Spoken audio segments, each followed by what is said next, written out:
হৰিনামেৰে মুখৰিত গাছবাৰীৰ লোকৰা বৰ্ণগড়ৰ আকাশ বঁটা।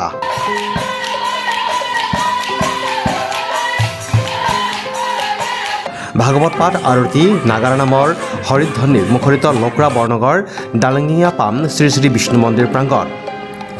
তামুলপুৰ জিলাৰ গড়েশ্বৰ ৰাজচক্ৰৰ অন্তৰ্গত লোকৰা বৰ্ণগড় ডালঙিয়া পামৰ চুবুৰীৰ শ্ৰী শ্ৰী বিষ্ণু মন্দিৰত শ্ৰী শ্ৰী ভাগৱত অখণ্ড পাঠৰ অনুষ্ঠান আয়োজন কৰা হৈছে।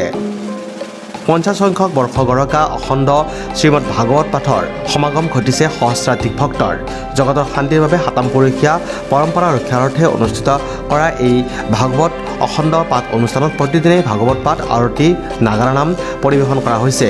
এপিনে অনুষ্ঠানৰ সৈতে সংগতি ৰাখি জগতৰ শান্তিৰ বাবে এক ধৰ্মীয় শোভাযাত্ৰাও উলিওৱা হয়। ডালিকাবা পুচুৰী বিষ্ণু মন্দিৰত আমি সোণালী জয়ন্তী শ্ৰী শ্ৰীমদ ভাগৱত অখণ্ড পাঠৰ আয়োজন কৰিছোঁ। আমি প্ৰথম দিনাৰ পৰা ভক্তৰ লানি নিচেৰা শাৰী আমি দেখিবলৈ পাইছোঁ। আমাৰ এই সোণালী জয়ন্তীত আমি বিশেষভাৱে কিছুমান বিশেষ কাৰ্যসূচী ৰাখিছোঁ।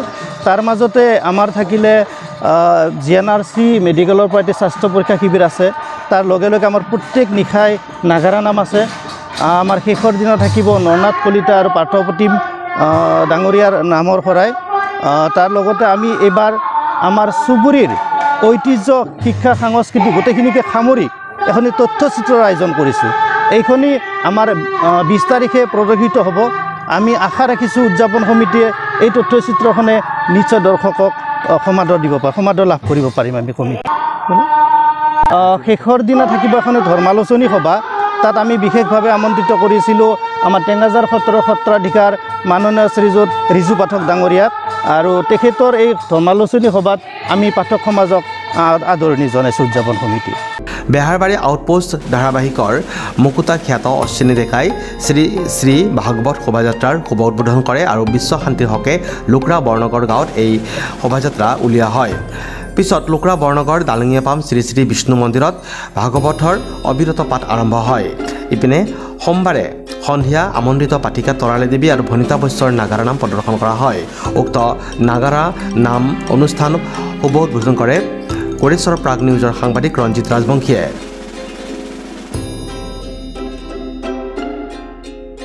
সেইবাবে আমাৰ ককা আজু ককাসকলে আজিৰ পৰা প্ৰায় 50 বছৰ আগতে এই অনুষ্ঠান জন্ম দি থৈ যোৱা আজি আহি আমি 50 বছৰৰ পিছত আমি সোণালী জয়ন্তী উদযাপন কৰিবলৈ আমি সক্ষম হৈছোঁ। আৰু সেই উপলক্ষে আমি 14 ডিচেম্বৰৰ পৰা আমি এই কাৰ্যসূচীটি আৰম্ভ কৰিছোঁ। অৰ্থাৎ 14 ডিচেম্বৰৰ পৰা 21 ডিচেম্বৰলৈ এই কাৰ্যসূচী চলি থাকিব। এই কাৰ্যসূচীত আমি বিভিন্ন ঠাইৰ পৰা ভকত বৈষ্ণৱসকলক আমি নিমন্ত্ৰণ জনাই আহিছোঁ আৰু তেখেতসকলে ইতিমধ্যেই আমাৰ ইয়াত আহি উপস্থিত হৈছে। আৰু এই অনুষ্ঠানৰ যোগেদি আমি জগতৰ যি শান্তি অটুট থাকক, জগতৰ ঐক্য অটুট থাকক আৰু তাকে কামনা কৰিছোঁ। আমি এই অনুষ্ঠানত আমি বিভিন্ন ধৰ্মীয় তথা সাংস্কৃতিক কাৰ্যসূচী আমি ইয়াত সদায় সন্নিৱিষ্ট কৰি আহিছোঁ। প্ৰতিদিনে আমি নাগাৰা নামৰ শিল্পী 2-3টাকৈ আমি নাগাৰা নামৰ দল ইয়াত নাগাৰা নাম পৰিৱেশন কৰিছে। আৰু ইয়াৰ লগতে আমি অহাকালি আমাৰ GNRC মেডিকেলৰ দ্বাৰা এক বিনামূলীয়া স্বাস্থ্য শিবিৰৰো ইয়াত আমি আয়োজন কৰিম। সেয়ে সমূহ ধৰ্মপ্ৰাণ ৰাইজক এই অনুষ্ঠানত অংশগ্ৰহণ কৰিবলৈ আমি সমিতিৰ ফালৰ পৰা আহ্বান জনাইছোঁ। লগতে আমি সমূহ অসমবাসী ৰাইজক এই অনুষ্ঠানলৈ আহি আমাক সহায় সহযোগ তথা উপস্থিতি আমি আন্তৰিকতাৰে আমি কামনা কৰিছোঁ। 2023 বৰ্ষৰ হাইস্কুল শিক্ষান্ত পৰীক্ষা আৰু উচ্চতৰ মাধ্যমিক চূড়ান্ত পৰীক্ষাত সুখ্যাতিৰে উত্তীৰ্ণ কেইবাগৰাকীও ছাত্ৰ ছাত্ৰী আৰু অনুষ্ঠানটোলৈ সহায় সহযোগিতা আগবঢ়োৱা কেইবাজনো ব্যক্তিক সম্বৰ্ধনা জ্ঞাপন কৰা হয়। Desk report news express Assam.